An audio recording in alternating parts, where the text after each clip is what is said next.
নমস্কার, কেমন আছেন সকলে? আশা করছি সবাই খুব ভালো আছেন। হজবরলের উপর নতুন ব্লগে তোমাদের সকলকে জানাই অনেক স্বাগত। তো এই যে আজকে ভিডিওটা শুরু করেছি রান্না দিয়ে, মানে আগের দিনের ভিডিও মানে সবটা দিইনি, রান্না বান্নাটা ওটা দিলে অনেকটা বড় হয়ে যেত, সেই জন্য বাকিটা আজকে শেয়ার করছি।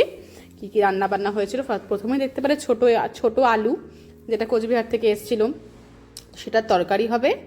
আর হচ্ছে লাউ পাতা, যেটা আমার ভীষণ পছন্দের, আগের ভিডিওতেই বলেছি।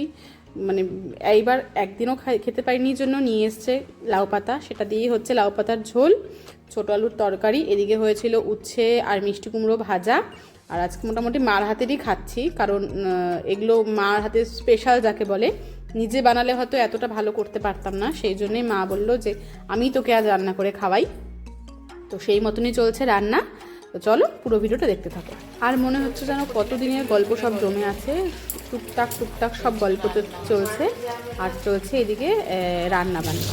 আর এখন আবার তিনজন যোগ হয়েছি, মানে প্রসেসিং চলছে, যে মানে শোনা হচ্ছে কে কীভাবে রান্না করে না করে, সেগুলো নিয়েই চলছে। একদিকে মা রান্না করছে, শাশুড়ি মাও দাঁড়িয়ে আছে।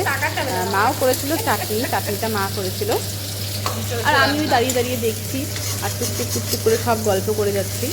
আর ওই কুলটা তো আমি এনেছিলাম, তো সেই কুলটা আমি শুকিয়ে রেখে দিয়েছিলাম যে আসলে চাটনি খাওয়া হবে। আমি সেরকমভাবে চাটনিটা অত ভালো করতে পারি না। আর মার হাতে চাটনিটা খুব স্পেশাল, মানে শাশুড়ি মার হাতে চাটনিটা ভীষণ ভালো হয় খেতে, খুব ভালো চাটনি করতে রান্না করে উনি। তো সেই মতনই মা চাটনিটা রান্না করছে, আর বাকি রান্নাগুলো সব মাই করেছে। তো এই নিয়ে আজকে দুপুরের লাঞ্চ মোটামুটি এইটুকুই ছিল।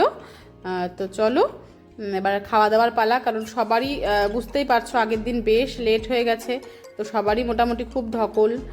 তো ওই সব মিলিয়ে গুছিয়েই তাড়াতাড়ি রান্নাবান্না করে তাড়াতাড়ি খাওয়া দাওয়া করে তাড়াতাড়ি একটু রেস্ট করা হবে। আর নিজের হাতে রান্না খেয়েছি, তো তাই এই জন্য আজকে একটু স্বাদের পরিবর্তন করতে চাইছি। আর মেনুগুলো দেখো মেনু এই যে, এটা হলো ছোট আলুর তরকারি ঝোল, এটা একদম ধোয়া ওঠা ভাত, এই পাশে উচ্ছে আর মিষ্টি কুমড়ো ভাজা, এটা সকালের সবজিটা অল্প একটু রয়ে গেছে, আর এটা হলো লাউ পাতার মাখা একটা তরকারি। আর এখন দুপুরে সবাই খেতে বসেছে, তো সেই খাওয়া দাওয়ায় আমি দিয়ে দিচ্ছি, মানে প্রতিদিন দুপুরবেলা রাত্রবেলা খাওয়া দাওয়া দিয়ে দেওয়ার চেষ্টা করেছি। আমার বেশ ভালো লাগে পরিবেশন করে সবাইকে খাওয়াতে। তিন বাবা বলছি, দুই বাবা আর ও বসেছে, ওদের খাওয়া হয়ে গেলে তারপর আমরা বসবো, কারণ সবাই মিলে একসাথে বসলে আবার আমি পরে একা খাবো, সেটার জন্যই মারা বলছিল যে সবাই মারা আমি আর দিদা চারজন একসাথে খাবো। বাবারা সবাই খেয়ে নিচ্ছে, ও খেয়ে নিচ্ছে। এতদিন পর সবাইকে দেখে মনটা যে এত ভালো লাগছে, মানে আমি ভাষাই বলতে পারবো না। আবার যখন চলে যাবে তখন সত্যিই ভীষণ কষ্ট হবে, কারণ কেউ তো চিরস্থায়ী নয়। কোথায় তাকাও সবাই, এই যে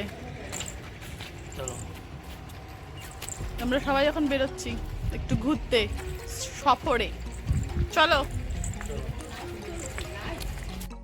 তো এখন সবাইকে নিয়ে একটু ঘুরতে বেরিয়েছি, যেহেতু হরিদ্বার গঙ্গাটাই মেইন, তো ভাবলাম আজকে মানে ওদের ঘোরার শুরুটা গঙ্গা মা দর্শন দিয়েই শুরু হোক।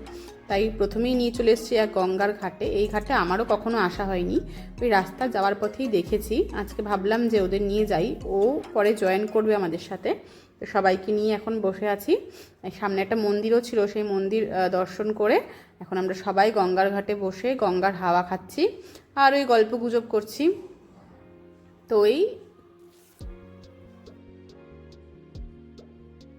বেশ অনেকক্ষণ এখানে বসে সময় কাটালাম। এখন ফিরে যাচ্ছি, আরেকটা ঘাটে মাদের ঘুরতে নিয়ে যাব। যেহেতু এই বললাম গঙ্গায় শুধু আজকে দর্শন করাবো মায়েদের, মানে সবাইকে, তো সেই জন্য এখন এই ঘাট থেকে বেরিয়ে এই সামনেই জিলাপির দোকান, মানে যেখান থেকে আমরা জিলাপি খাই, সেই দোকানটা এই ঘাটের পাড়েই। তো ও এখন জয়েন করে ফেলেছে আমাদেরকে, বলছে চলো সবাইকে জিলাপি খাওয়ানো, টেস্ট করানো যাক। সব জায়গার জিলাপি একই রকম, বাট আমাদের কৃষ্ণনগরের জিলাপিটা খুব মোটা হয় খেতে, আর এই জিলাপিটা খুব পাতলা সরু হয়, খেতে বেশ ভালো। তো সেই জন্য সবাইকে বললাম যে চলো তাহলে একটু করে জিলাপি খাওয়া যাক। তো চলো জিলাপিটা খেয়ে নিই, আবার কোথায় যাচ্ছি শেয়ার করবো তোমাদের সাথে। তোমাদের সাথে তো একটা জিনিস শেয়ারই করা হলো না, ওই যে মনে থাকে না ভিডিও করার কথা সময়, তার মধ্যে এত আনন্দে আছি যে ভুলেই যাচ্ছি মানে প্রতিটা কাজই। ওই আমরা টাপড়ি বলে যে দোকানটা, সেখান থেকে সবাই মিলে চাও খেয়ে নিয়েছি। আর এখন নিয়ে এসেছি ওই সাক্ষী ঘাট, যেটা সেখানে মাদের ঘোরাতে। ওরা তো মানে খুব মজা পেয়েছে, এত কাছের থেকে এত মানে গঙ্গার জল যারা দেখতে পাচ্ছ বা যারা এখানে ঘুরতে এসছো তারা তো জানোই যে হরিদ্বার সত্যি মানে হরির দুয়ার যাকে বলে। ভীষণ ভালো, এত মন ভালো লাগে গঙ্গার পাড়ে বসে থাকতে। ও মানে ওদেরও ঠিক তাই, ওদের খুব ভালো লাগছে এখানে বসে থাকতে, খুব মজা পেয়েছে ওরা সবাই। এই যে সবাই দাঁড়িয়ে আছে, কেউ বসে আছে, কেউ ছবি তুলছে। এবার সবাই তো স্মৃতি রাখতেই চায় না তার ফোন গ্যালারিতে, ঠিক সেরকমই। তো গল্পগুজবও হচ্ছে সবাই মিলে, আর আমি আবার তার ফাঁকে ফাঁকে নিজেকেও একটু একটু দেখিয়ে নিচ্ছি। দেখেই বুঝতে পারছো, মুখ দেখেই যে আমি কতটা খুশি, কতটা মন ভালো লাগছে। মানে এক আলাদাই অনুভূতি, সত্যি বলছি। মানে আমি কখনো হয়তো মুখে প্রকাশই করতে পারবো না যে আমি আজ কতটা খুশি, মানে কতদিন পরে আমি ঠিক কতটা খুশি। তো যাই হোক, এই ঘাটটা তোমাদের আগেই ঘুরিয়েছি, আজ সবাইকে নিয়ে এসে ঘোরালাম। তো কেমন লাগলো অবশ্যই কিন্তু কমেন্টে আমায় জানিও। তো চলো এখন বাড়ি ফেরা যাক, সবাই ভীষণ টায়ার্ড, এতটা জার্নি করে এসেছি। তো আজকে এইটুকুই মাত্র ঘোরালাম, সবটাই ঘোরাবো, সবটাই তোমাদের সাথেও শেয়ার করব।